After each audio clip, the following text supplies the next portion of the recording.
As the chairman of the National Board of the Canada-Eurasia Chamber of Commerce, it is my renewed pleasure to welcome you to the 2023 CECC Eurasia Mining Conference. Although this will be only the second year that the conference is held under our new name, it bears repeating that SERBA, our predecessor entity, organized for over 20 years an event like this one in the context of PDAC. I think we have experience, so to speak, but it's always an interesting exercise every year. It also bears repeating, of course, you've heard this, that PDAC has been rightly recognized as the world's premier mineral exploration and mining convention. Our own long-term association with PDAC has turned into a productive partnership whose value has been confirmed by the growing interest of government and private sector stakeholders.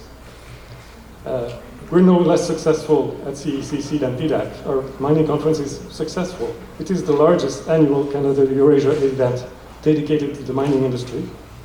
It is gathering many decision makers and will allow Canadian participants to greet and meet their counterparts from Kazakhstan, Uzbekistan and Mongolia. We have this year the largest number of sponsors as far as I can remember, and we take this as an unmistakable confirmation of the importance and relevance of this event. Throughout the year, we work with multiple stakeholders to make this day happen and to bring all of this content and opportunities to you. So at this point, I would like to pay a well-deserved tribute to our CECC staff, as well as to their work partners in various embassies. So they know who they are, but I think we'll come back with names a bit later. Our Eurasia Mining Conference is a business-driven mining event and consistently attacks senior executives and managers from leading Canadian and Eurasian companies, as well as from governments. It addresses all the relevant developments, and we hope also that in this year we might also be able to address perhaps the less positive developments in the ones that are especially perceived as obstacles to trade, if you want, and investment. Through difficult times, our commitment to the promotion of sustainable development through international cooperation has remained our leitmotif. It is an interesting turn of events, as some speakers have already noted, that the mining sector activity is now increasingly driven by sustainable development requirements, and that in fact sustainable development is dependent on mining sector developments. In addition to being one of the mainstays of Canadian economic growth, the mining sector has been a traditional area of cooperation between Canada and the countries of Eurasia in which CECC is involved.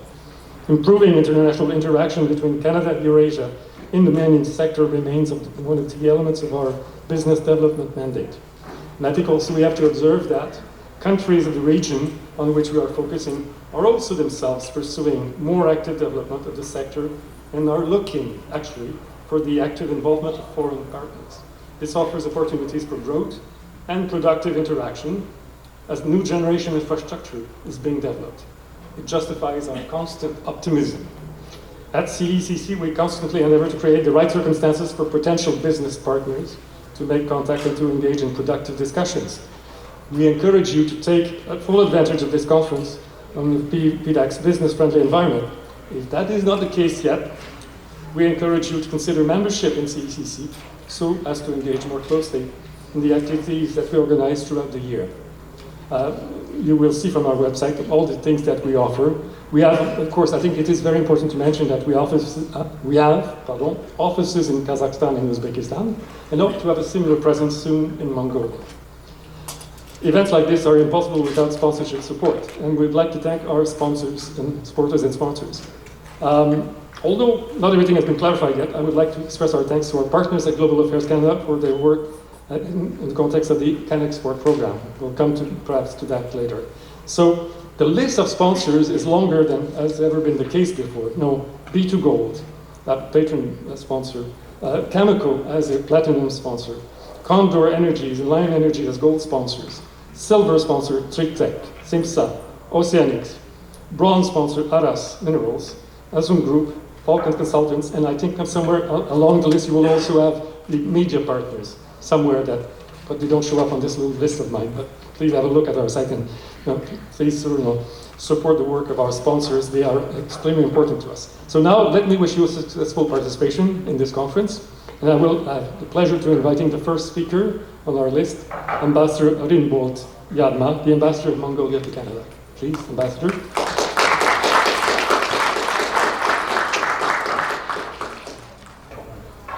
We have, yes, there is a small technical. The next speaker will be on Zoom, so that's why we have a bit of a, yeah, that's why you're the only speaker. Yes. Good afternoon, everybody. It's my great honor and pleasure to be in front of you and speak about Mongolia's mining a little bit. And I didn't know that I'm alone, but it's okay. I will try to be very short and quick, and if you have any questions, that will be my pleasure to trying to answer. Just in Mongolia, really rich in mineral resources. That Mendeleev tabulated all the elements all exist in Mongolia. But the industry is very special, I think, in terms of the covering not only the technology, knowledge, and also that covers environment and society, community, and also that value chain and the production. It's pretty complicated. And this year we're celebrating 100th anniversary of Mongolia's mining industry. So let's say that in the last 25 years we had tremendous progress in terms of improving our legal environment, taxation policy, royalty including, and we have successfully developed mega projects based on the international and domestic investments. So it's just producing now in a year about $12 billion income to the GDP annually.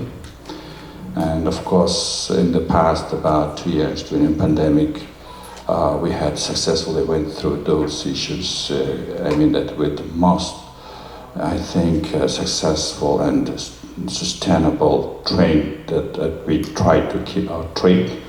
And one interesting point is that our mines are very close to the markets.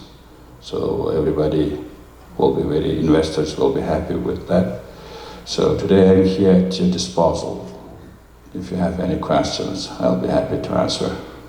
Thank you. And we are also just very happy working with the CECC, although that is the second year with a new name, and Mongolia, in my presence, I was working very close, at least 4 years with them, and I would like just to express my sincere appreciation.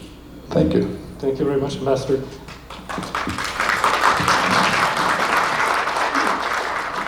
Since the ambassador has to join with his minister in a few minutes, perhaps if you have any questions, this would be the right time to ask them. And if you don't have questions, I can ask him specifically for one question, which is what would you think has been the most relevant development in the last year in terms of foreign investment in your country? Have there been some political, economic developments that you would like to single out? I was expecting that question. That is, just our political will is to support the mining industry and also just in a balance of all economic developments in the other areas. So we also have to diversify our economy, and Mongolia is historically based on the culture of the nomad farming herdsmen community. So we are 70th largest territory with 1.6 million square kilometer territory, with about 70 or 35 million head of livestock, and half of population living in a province. So the mine is happening there. So therefore we've had always just that issues that, just that the foreign investors have to deal with the local communities and how they will have the support from the government. And also just the government was always just asked just to have sustainability agreement. So then what's happening in the past, of course, went through maybe the different, but a good time. And in the past about 4 years, we had aimed the actions to protect and promote and support the foreign investors and foreign and also national investors. One of them was just under the Prime Minister's office, we established a special committee to receive the complaints of the investors in relation to the mining issue or any, it is in the infrastructure or aids. And that was just, that committee consists from the Minister of Justice and the Minister of Economics, Finance, Mining, and others. So therefore, they are very openly and transparently working on it. And the purpose is not just to receive them, to analyze those issues and just to improve our legal environment. And another issue is just we're working on taxation issues. For example, the royalty calculation was very interesting in Mongolia. So it looks like 10% or it looks like 25%, but now we made up to 8.5% royalty on, especially just the Mongolia is very rich in copper and gold, so we made it very flexibly, but it's pretty lower now just if you compare to the other markets. And also we are working on transportation issues, and especially in the territory of Mongolia, so we improved our transportation networks. So in general, we also just now very soon our parliament will receive the draft of the law on mineral resources, so which combining all those issues, also protecting the community, the area, that province or that area where the population is living. So we would like just to have that community involved in the development of the project. And also just that they have to share the benefits of the taxation policy that generated from those companies exporting their mining commodities. And also just that the social and educational and cultural affairs will be, of course, so those money will go through there. And what those things, the new law will also consider every those aspects and give the appropriate rights to communities and the local authorities, and also just we will distinguish clearly the role of central government and provincial governments. Okay. Very good. Thank you, Ambassador. Thank you, Excellency. I think any more questions? Because we let the Ambassador try to catch up with his minister. Okay, thank you very much. Thank you. Thank you. Thank you, everyone. If you have any questions, just please, you can email me. Just CEC has all my contacts, and also just tomorrow, we have our Mongolia booth here, two large booths that we have. Also our, Mongolia is very rich in critical minerals and rare earth and uranium that we had presented now. Some maps about Mongolian geology capacities and perspectives. So I invite you, everybody, to drop by to the Mongolia booth and get those brochures, and you can get acquainted more about Mongolian mining. Thank you, everybody. Thank you. Honorable Mr. Gilles Breton, for giving me a unique opportunity to explore insights and innovations, connections and partnerships. All of us need to excel in mining and metallurgy today and tomorrow. And of course, my big thanks go to Ms. Dedula, so the regional director of the Canada-Eurasia Chamber of Commerce, who made a lot of efforts to making my online attendance in this event so possible. So indeed, now this is more important than ever before, with a new level of technological advancement, globalization and shifts in global political and economic power dynamics, mutually beneficial business partnerships with diversified alternative markets become vitally important. Uzbekistan is one of the leading countries in the extraction of natural resources, but only 20% of its territory has been explored, with potential mineral resources being evaluated at almost $5.7 trillion. And mining of ore, fuel and energy minerals is now carried out in deposits where reserves are estimated at about $1 trillion. And over the next 3 years, my country aims to secure up to 6.7 billion in loans from foreign and domestic financial institutions to finance the technological development and expansion of mining companies. And the ongoing modernization is focused on increasing mineral reserves and resources and improving operational efficiency at all production stages. And the key priority of Uzbekistan's mining strategy is to ensure the in-depth processing of minerals. And I'm very pleased to welcome our distinguished guests of today's event from Uzbekistan. So Mr. Shamsuddin Alimov, Deputy Chairman of the Ministry of Mining Industry and Geology of Uzbekistan, and Mr. Evgeny Antonov, First Deputy General Director for Transformation, member of the Management Board, Navoy Mining and Metallurgical Company, who will, I believe, provide a more detailed overview of current developments and investment opportunities. And I'm confident that today's conference will give a new impetus to the development of promising partnerships in the mining sector and expand Canadian companies' presence in Uzbekistan for exploring and developing new deposits and technologically improving existing production facilities. And I would like to encourage all Canadian business leaders to seize this momentum and capitalize on enormous opportunities of doing business in the mining sector of Uzbekistan. So wish you all great success for the conference, and thank you very much for having me today. Thank you, Ambassador. The fight is over, so it was decided that the next speaker would be Edouard Hugot, the Senior Trade Commissioner at the Embassy of Canada in Kazakhstan. We're very delighted to have him on board. We've been working online with him for the last several months, so it's a pleasure to see him here. And after that, we will have the Counselor of the Embassy of Kazakhstan to Canada. So, Edouard, over to you. Just did a switch. Oh, see, there was a rebellious coup, actually, so Roland will speak first. Here we go, please. Okay, good morning, everyone. My name is Nurlan Gabdijamalev. I'm a Trade and Investment Counselor at the Embassy of Kazakhstan to Canada. I'm sorry.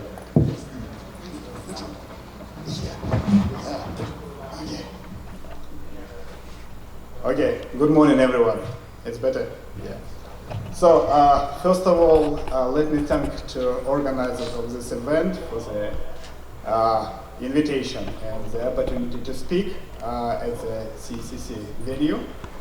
Our meeting on the sideline of the PEDA conference have already become kind of traditional, and today I'm very glad to see my colleagues from the Embassy of Mongolia, from the Embassy of Uzbekistan, and of course from the Canadian Embassy to Kazakhstan. Speaking briefly about the kind of latest change and innovation in Kazakhstan, it's important to note that over the past 2 years we have managed to implement a number of serious transformation in mining sector. My colleagues from the Ministry of Industry and Infrastructure Development just briefed me a little bit about the change. So first of all, a lot of work has been done in country to improve legislation in the field of geology and subsoil use, including a radical simplification of the procedure of granting subsoil use rights for geological exploration. The Code on Subsoil and Subsoil Use, which is in line with international approach, has come to enforce. The principle of the first application has been introduced to reduce the deadlines for the granted subsoils use rights. The state subsoil fund management program has been adopted. Free access to geological information has been provided. Secondly, the government adopted the concept for the development of the geological industry for 2023-2027. The measures proposed in the concept will increase the effectiveness of the subsoil study and the investment attractiveness of geological exploration. Thirdly, as a part of the digitalization of processes, work is underway to create a single platform. It's called Minerals Gov.kz or Kaznedra, by combining and migrating all the existing information system in the field of subsoil use. Firstly, by the order of the President of the Kazakhstan, the National Geological Survey was created. The main functions of the National Geological Survey is to collect and analyze the geological information together with the Scientific Institution of Kazakhstan in field of geological and provide comprehensive and service support to investors. Moreover, to attract private investment, the state financing early stage of geological research, which are carried out to obtain comprehensive geological information. And in addition, last year we adopted a new investment policy until 2026.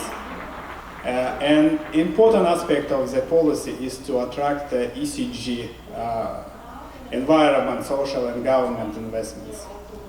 All of these above measures are kind of integral part of our strategic course aimed at the dynamic development of the mining industry in Kazakhstan, as well as attracting high technology, professional personnel, and foreign investment to our country. Thank you.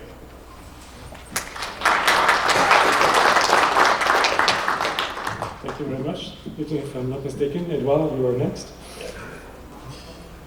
Good afternoon, everyone. Before I start, I just want to acknowledge that we are on the territories of First Nation, the Mississaugas of the Credit, Anishinaabeg, the Chippewa, and also the Wendat people. And of course, today Toronto is home of many First Nation, Inuit, and Métis people. So, and I think in the mining industry, it's also important to acknowledge that because especially in Canada, a lot of the mining claims are on territories of First Nation, and there's a need for good collaboration between the First Nation and the companies that are exploiting those mines. Now, back to my function as a Senior Trade Commissioner at the Embassy of Canada in Kazakhstan. Last year we celebrated the 30th anniversary of the diplomatic relation between Canada and Kazakhstan. And actually, the relationship between Canada and Kazakhstan goes beyond those 30 years. Even in early 1950s, there was a partnership in agriculture between the two countries. We have, of course, Canadian companies that were visionary and already in the 90s established themselves in Kazakhstan, and they can tell you how the relationship has been. That they build together great business opportunities and successful companies. And we wish that other Canadian companies can take those opportunities. To echo what Nolan said, there's been new policies, new law, new reform in Kazakhstan. There's a whole concept of a new Kazakhstan, and that's definitely helping to attract foreign companies, Canadian companies to the country, help to develop better environment for foreign investors. The country has so many areas of development and so many opportunities for Canadian companies. There's the digitalization agenda of the country, the net zero plan 2060, so carbon neutrality. Those offer opportunities for modern technology, energy efficient, carbon capture, greener and safer technology. And Canada is actually as startup or innovative company that can help in those areas. We're also very happy that Kazakhstan decided to move for the CRISCO standard that helps to have a more transparent and easier way to navigate the taxation and the calculation of the reserve. And maybe a last point.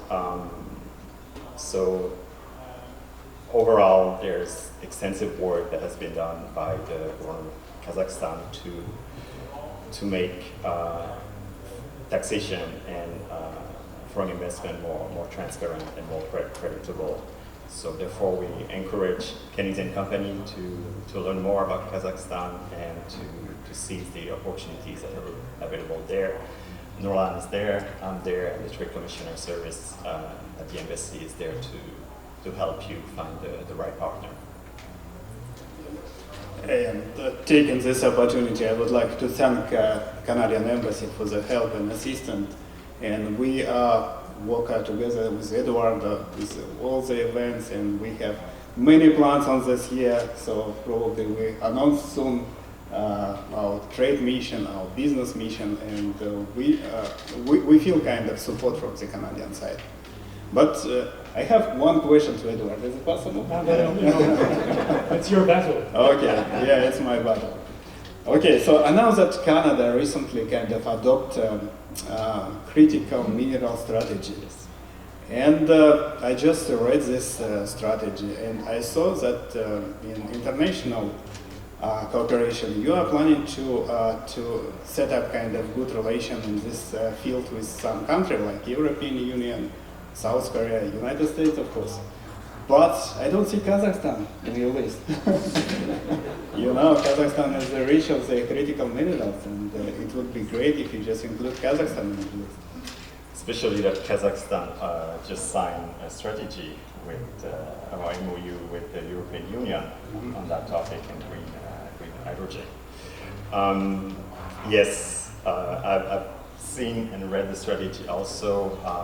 We had a discussion with the ministry, NRCAN and our Natural Resources Ministry. You know, like me, it's great to have those formal agreements, but that does not, if we don't have those, actually sometimes it goes faster to do business. So I think Canadian company here can hear you because there's opportunities, and let's work together with the company directly to make that happen. Yeah. And this conference just shows that we have great potential to cooperate in the mining sector. And this year we are planning to bring more Canadian company to Kazakhstan. And I think it would be a great opportunity to sign kind of documents during this mission. Yeah, thank you.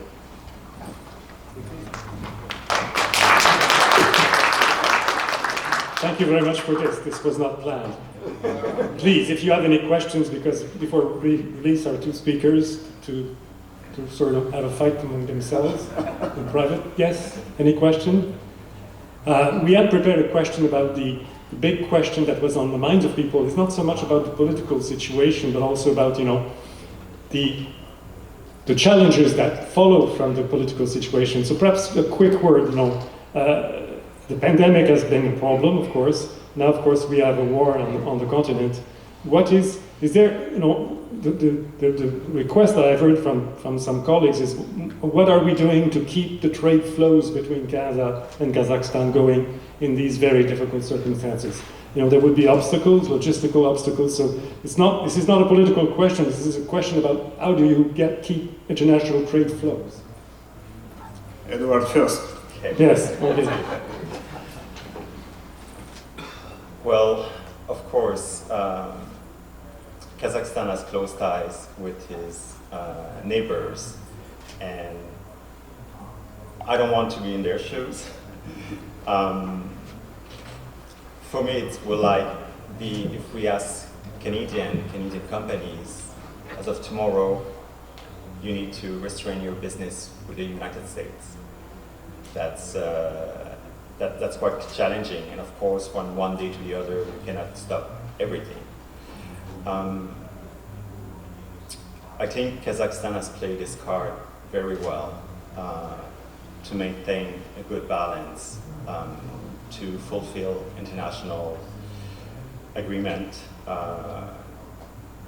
and to maintain good political and trade relationship with its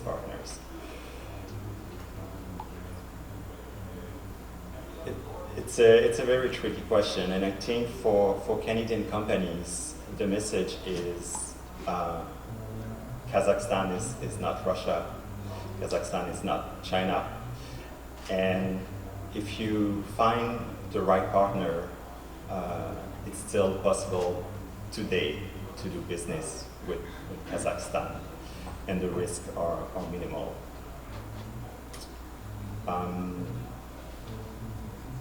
Of course, the supply chain has been jeopardized, but similarly, there's new alternative that has been developed. We hear a lot in Kazakhstan about the middle corridor. So this new route to connect, it was existing, but to connect China and Europe, and from Europe to Canada.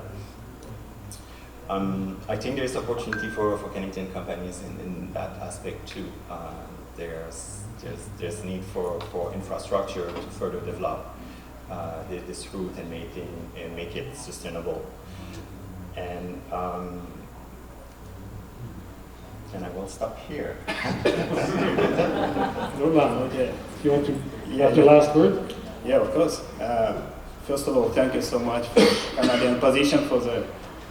It's a really difficult situation right now. Certainly, the tough anti-Russian sanction indirectly kind of affect the economy of my country. This, I think, due to our historical close trade and economic ties with Russia. And we had conversation with Eduardo, and I told that Kazakhstan is taking all appropriate measures to prevent the so-called gray scheme aimed to bypass sanctions against Russia. The existing mechanism of consultation, the sanction policy between Kazakhstan, United States, European Union contribute to the solution of all the problematic issues. We also would like to propose the Canadian side to set up the same kind of mechanism, just to avoid all the kind of negative effect. And regarding to the transportation, government of Kazakhstan is taking steps to improve the transit of Western and Eastern goods through the Kazakhstan and expand cargo transportation channels from Kazakhstan to Europe and Southeast Asia. This issue is especially relevant today, and given the geopolitical tension in the world and the negative consequences and it has on trade route and supply chain. For example, more cargo will be delivered via the Trans-Caspian International Transport Route you just mentioned, Eduardo. This way can help deliver goods across the Caspian Sea to Baku in Azerbaijan, Georgia, and Turkey, and then further to Europe. This kind of a joint venture with participation on all mentioned countries becoming an important route for the markets of the European Union and will contribute to stabilization of global energy and, more important, food security. Today we have successfully expanded the port of Aktau and built a ferry complex in the port of Purik, ensuring interrupted and fast cargo transportation to all ports of the Caspian Sea countries. And maybe the last my remarks, as for trade with Canada, I would like to inform you that by the end of the 2022, the mutual trade turnover increased by 70% compared to the 2021 and exceed 1 billion Canadian dollars. And taking into account the implementation of several new joint projects, we hope the trade turnover between Kazakhstan and Canada will also show positive dynamics this year. Thank you.